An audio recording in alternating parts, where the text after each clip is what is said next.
Prologue. Christmas Eve on the Wiltshire Downs. The sky is perfectly clear as midnight comes. And what comes with midnight? The point about which the year turns. You walk up to the top of the hill, the stars obscured only by your breath, and you come to where you can see the whole of the vale beneath you, and you can feel it. It's not just the expectation of millions of children holding joy in because the ceremony says they have to. They're waiting for an ancient, magical being to move through their house, incarnated as their father, eating the sacrifices they left. It can't be true, can it? They whisper that between themselves and are cynical in the day and still believe in the night. It's not just all those midnight masses, all those little huddles of cars and the people in the countryside carrying light in places where the dark is. It's not just the human urge to make heat and noise in the middle of winter, to anticipate that the days will be long again, to imagine that the bonfire is the same thing as the stars. It's that up on the bleak hillside here, you're feeling the connection between the things of soil and the things of the sky. So there's fear in looking up. Whatever rises out of these hills, this is its time of year too. It's the same thing in the bonfire and the fireplace and the manger. This is the time of big shapes moving across the face of the earth, of the shepherds cowering in the fields from the transcendence above, to be followed by a morning of new birth, of silence on the roads, of everyone crouched in their homes. Anticipation. Midnight is the connection between the land and the stars, the warmth of life in the dead of winter, the birth of love, the impossibility of something that, especially on Christmas night, is. So you wait, with the silence in the gaps allowed by the wind, with the lights on the motorways below getting sparse as the cars arrive at home to stay. You wait for midnight, and inside you hear the stories that have circled around this moment since the thought first became flesh. You wait and listen.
Whitehall, 24 December 1966.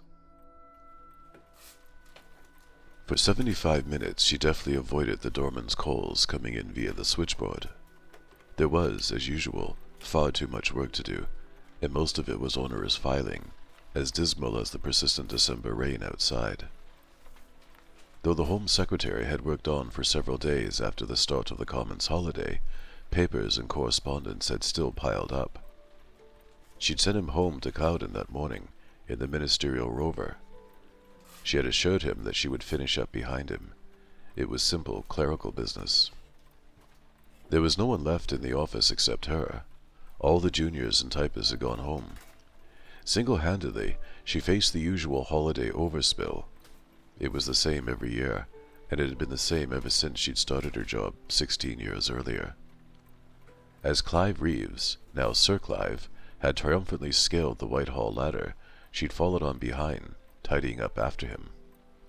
A Home Secretary received more Christmas cards than a junior minister, and the nature of the briefs and portfolios were of a higher clearance, but the essence of her job had never changed, tidying up after him, filing away the paper trail, setting his order of business for the January session. She'd been careful to send his cards out on the 15th, so that even airmail would arrive in time. Now she checked the incoming cards off against her list, and sent out polite returns to those who'd been inadvertently left off. The boss of an engineering firm in the Northwest who had given a weighty sum to charity, a minor pop star, the Swedish ambassador, how would she overlook that? A dreadful oversight. There were gifts, too, most of them brought to the office by leather-clad motorcycle couriers who smelled of wet exhaust fumes. Chocolates, a silk tie, several bottles of good scotch. She prepared simple handwritten thank yous on embossed Home Office stationery. All the while, she thought of the gift, discovered in its plain paper wrapper in her tray. How unfortunate. How awkward. She would be obliged to acknowledge it, but said acknowledgement would have to be deft. 16 years. He had to rock the bloody boat after 16 years. She would, of course, be thoroughly precise. She was very good at that. The right word, a nod at the appropriate moment, that would suffice.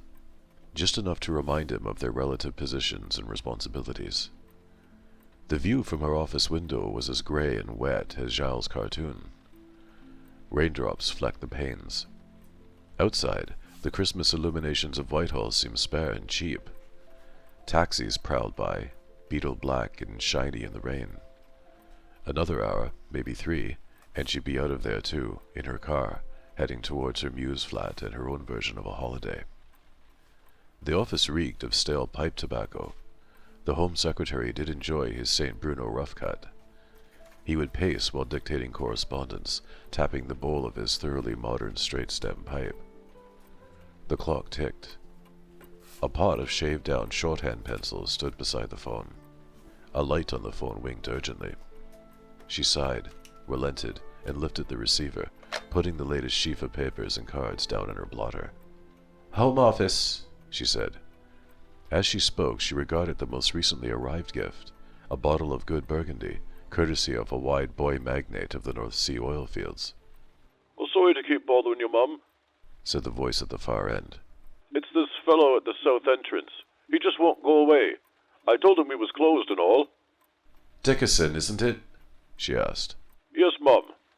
I'm not your mum, she thought. Even if your accent turns ma'am into mum, at least do me the favor of referring to me as miss. Did you tell him that the office was closed for the period? "Yes, Mum. He's jolly insistent." Cradling the phone under her left ear, she opened another card. The Minister of Agriculture and Fisheries. That was an oversight she'd have to urgently correct with a courier bike. She reached for the stack of blank cards. "Does he have credentials?" she asked, lifting her fountain pen out of its well. "Yes, Mum. Unit credentials. I don't know what unit is, to be fair." She did. She frowned. "I suppose you should let him up, Dickerson," she said. "I did, Mum," said the voice. "He did," said the man, stepping into her office. He smiled at her. He was rather handsome in a boyish way. There was something a little Byronic about his tailored dark suit and shock of dark hair, his high forehead and his bright eyes. He looked rather fine, like a fifth Beatle who had ignored the mop-top rule. "I'm so sorry to barge in like this," the man said. "I've got it, Dickerson, thank you," she said into the receiver, and hung up. She looked at the man. He was soaked from the rain. He was making a little damp puddle on the carpet. 75 minutes standing outside," he said. "You really didn't want to see me, did you?" She ignited a professional smile. "You must realize the Home Office is closed. I don't believe I can help you. Your clearance was from Unit?"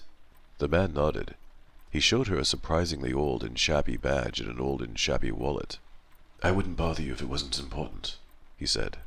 "I'm sure you wouldn't. I do have a home to go to," she replied. "Of course you do. 77A Carlton Mews." She hesitated, and discreetly pushed the button of the silent alarm under her desk. "How do you know where I live?" she asked. "You're Anne Caisson, private assistant to the Home Secretary, and—" He paused.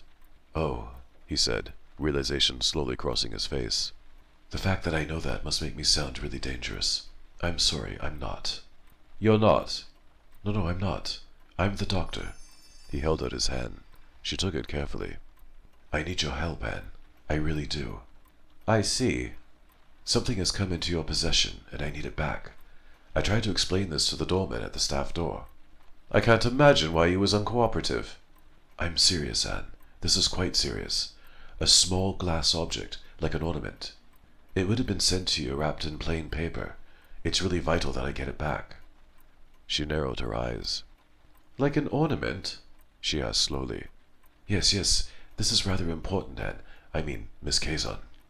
"I thought it was from him," she murmured.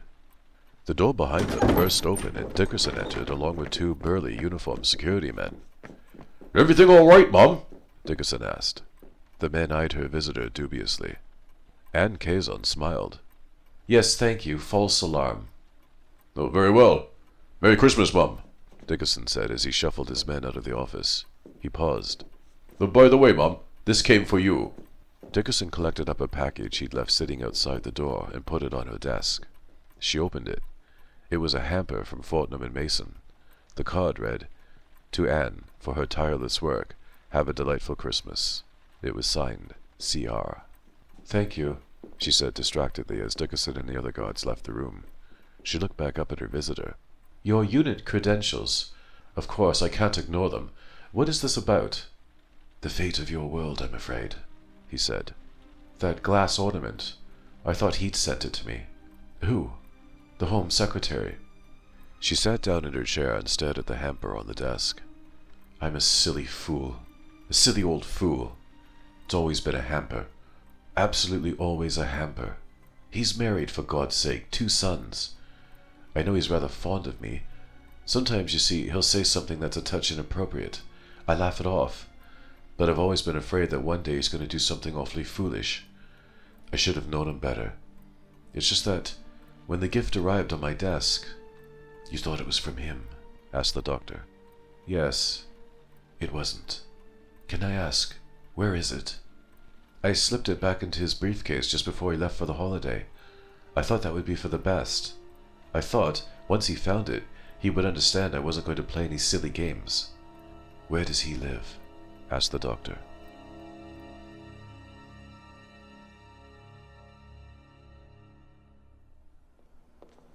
She closed the office for the year and signed out.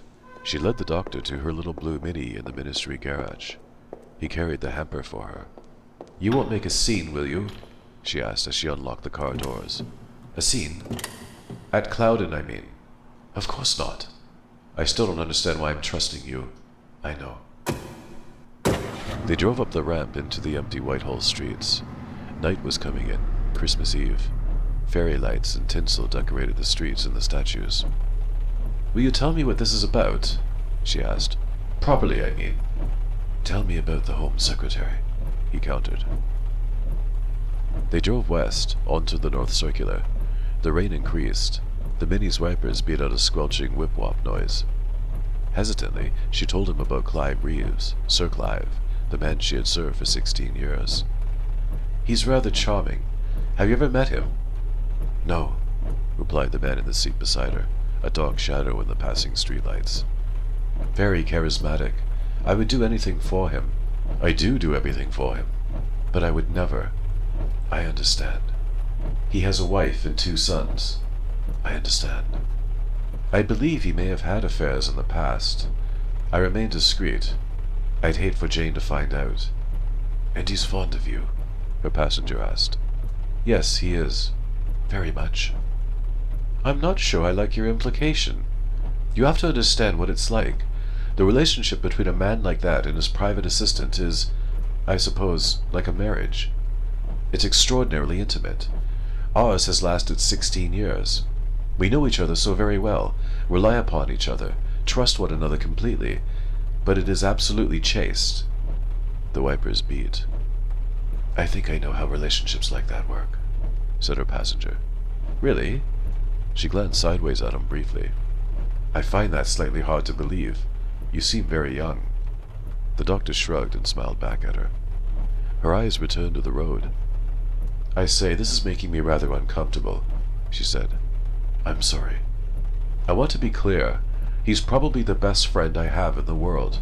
Over the years, we've argued, we've laughed, we've bickered, and we've even flirted, but he has never done anything to compromise our relationship, nor would I allow him to. I really do know how relationships like that work, he replied. My heart sank when I opened that package and thought it was from him, she said. I thought that he had finally forgotten himself and overstepped the mark, and that my world had ended. The gift wasn't from him. Steering the car through the drizzle, she looked over at the man in the passenger seat. Really, truly, really, I promise. They pulled up at another set of lights. But you were right about one thing, he added. What? You said when you opened the package you thought your world had ended. And it nearly has.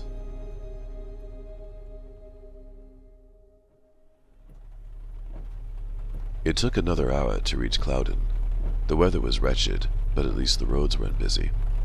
A policeman at the front gate, muffled against the weather in a rain slicker, checked her papers and nodded them through. It's just a silly thing. Some wretched forms I forgot to get him to sign. Not to worry, Miss Caisson, said the policeman, rain dripping off the end of his nose. I'll ring the house and let them know you're on your way. She pulled up outside the house. Seen through the dark and the rain, the windows of Cloudon glowed with a golden, inviting promise. She unclasped her safety belt, hung it on the doorpost hook, and looked at a companion. I want to know what it is, she said. You wouldn't understand, Miss Caisson. Let's just get it back. I'm the personal assistant to the Home Secretary of the United Kingdom. I get to see all sorts of things. I think I'm tough enough. The doctor nodded. Perhaps you are. Understand, then, that what I'm about to tell you is bound by United Nations security and will change the way you view your world forever. I'm ready, she said, steeling herself. He looked across at her steadily and calmly. He was very good-looking, very reassuring. Rain streamed down the Mini's windows and made odd, blurry shadows tremble inside the twilight of the car.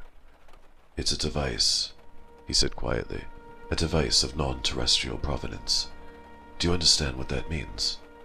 Of course, she snapped.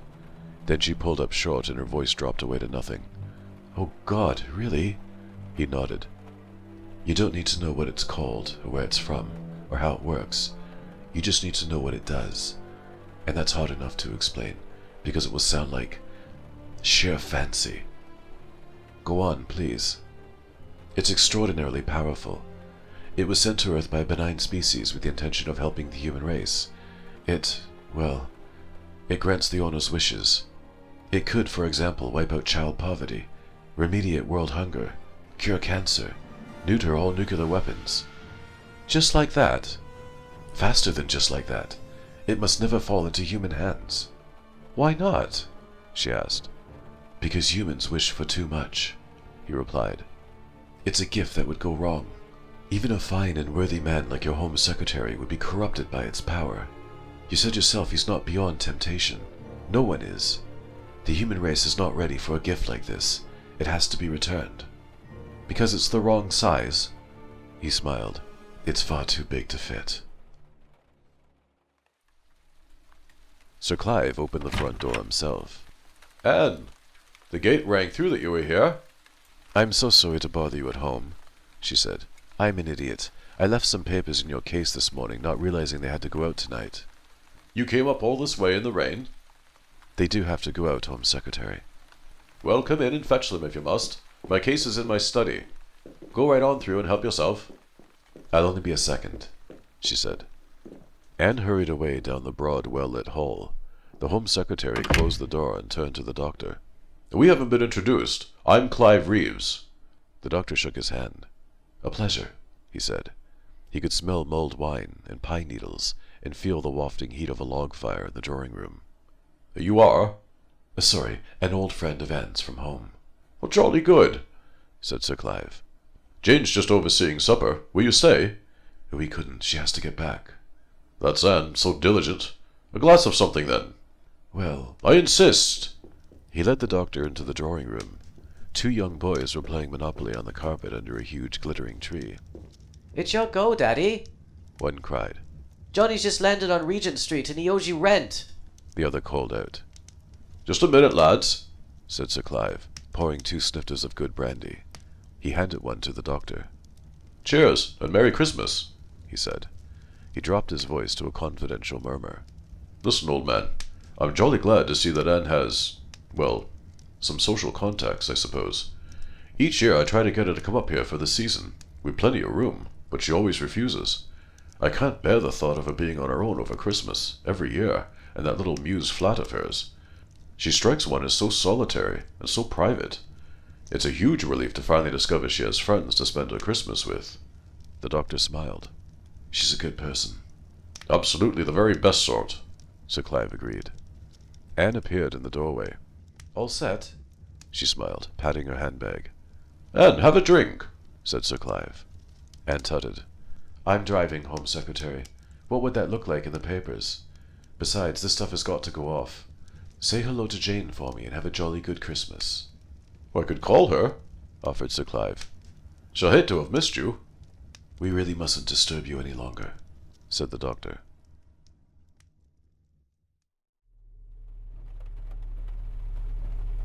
They drove back through the night rain into London. It's in my bag, she said. Do whatever it is you need to do with it. The doctor reached over into the darkness of the Mini's rear seat. He found the bag by touch, opened it, and took out the small, heavy parcel wrapped in paper. He felt it tingle against his palm. That must have been hard for you, he said, slipping the device into his coat pocket. The matter of a moment, she demurred. I mean going there, to his house, seeing it like that, warm and cozy. Happy family life. His family life. It might have been yours. She laughed. Oh no, I'm not the kind of woman Clive Manning Reeves would have ever married. Do you suppose I suffered some kind of pang of envy or regret going in there? Didn't you? Not at all. He has a life, a good life, and it makes him happy. It's not a life I'd ever have known, even if I'd been less scrupulous about my professional attachments. The doctor nodded. So, what's your Christmas going to be like? Anne concentrated on her driving. The road ahead was a black wash of spray. Splendid and relaxed and by myself in my flat. A glass or more of sherry, a mince pie or 3 from his hamper. Something amusing on the television. Ken Dodd. The black and white minstrel show, perhaps. I think you sometimes wish you had someone to share it with, the way he does, said the doctor. Oh, do be quiet. I think you do. And what if I do? Suppose I'm boiling with resentment at a life half done and mostly wasted. I'm not a fool. I committed my life to Whitehall and Sir Clive years ago. I've no space or time for a partner. I suppose I'm flattered that a man like Clive might find me interesting, but I won't ever be a bit on the side. I'm perfectly happy with my life. The doctor fixed her with a beaming grin. And so you should be.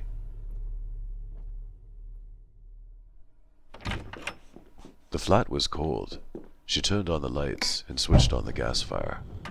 Where should I put this? He asked. On the table, there. Thank you so much for carrying it up. The doctor smiled. He put the hamper down on the table as she had indicated. The dry warmth of the fire began to creep into the flat. He looked around. The flat was small and perfectly self-contained. The furniture was well chosen and of good quality. Cloughton had been grand and inviting, but this was simply comfortable. There's tinsel and baubles, the doctor said, opening the hamper. Oh, he always includes stuff like that. Should I put them up? Heavens, no. Why not? She came over to join him and looked into the open hamper. Because there's sherry, decent Stilton, crackers, and mince pies. They're far more important.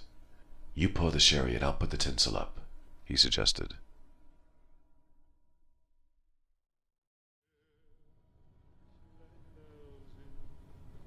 It actually looks quite festive, she admitted, holding her glass and leaning back in her armchair. It does, it really does, he agreed. In future years I shall just put up the blasted tinsel and be damned. He nodded. Good. I'm afraid I might have bankrupted you, she added. He took another sip of his sherry and looked down at the board, His top hat had just landed on her hotel-heavy Park Lane. Yes, I think you may have done. He knocked his metal dog tag over in an admission of defeat. Can I console you with another mince pie? She asked. The doctor put his glass down and rose to his feet. I ought to go, I think. It's very late. It's tomorrow already, and I have this thing to get rid of. Well, thank you for staying, she said. I've enjoyed your company, and you've been a perfect gentleman. Well, that's what I am, and that's what you expect. He paused. There was something I nearly asked you, Anne. Not what you think, quite above board. I almost asked you something I've asked only a handful of people before. An invitation to join me in what you would understand as a professional capacity. Oh? But I realize you are already in a professional capacity, and that person needs your expert companionship much more than I do. I'm not looking for employment, she said, and I wasn't offering it, he replied with a grin. He put on his coat. I must be going. She rose to see him out. Thank you for a lovely Christmas Eve. I hope we haven't devoured too much of his hamper, he added. Anne Caisson laughed. Anyway, he said, it's not Christmas Eve anymore. It's Christmas Day. You'll never get home now. I'm parked nearby. Then, Merry Christmas. Merry Christmas. Doctor? He turned in the doorway. Yes, Anne. One last thing. You never told me.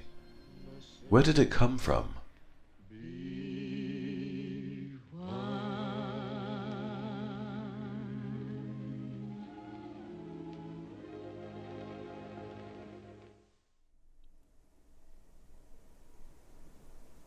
Isle of Mull, 2nd December 1966. The sky was cold and bright, as if the light was shining through clear water. He crunched up the shingle beach towards the crofter's cottage alongside the old man. You saw it then? Aye, said the old man. Bright as a star at night it were, as it fell down. And you gathered it up? In my hands, said Jackie McTay. When I felt it tingle so, like a living thing. Jackie, he said, I've been hunting for it, chasing after it. I need you to tell me what you did with it. Is this some kind of joke? No, Jackie, I swear it's not. Jackie McTay shrugged. Well, you see, I felt it and I realized I had no use for it, so I thought I'd best send it on to someone who could use it wisely. Like who? I took it way down to the post office and I sent it off. I've seen their kind in the newspapers, the fat cats, the men who have everything. I thought I'd send one of them something they could never expect for Christmas. I posted it off to the Home Secretary, thinking he'd know best what to do.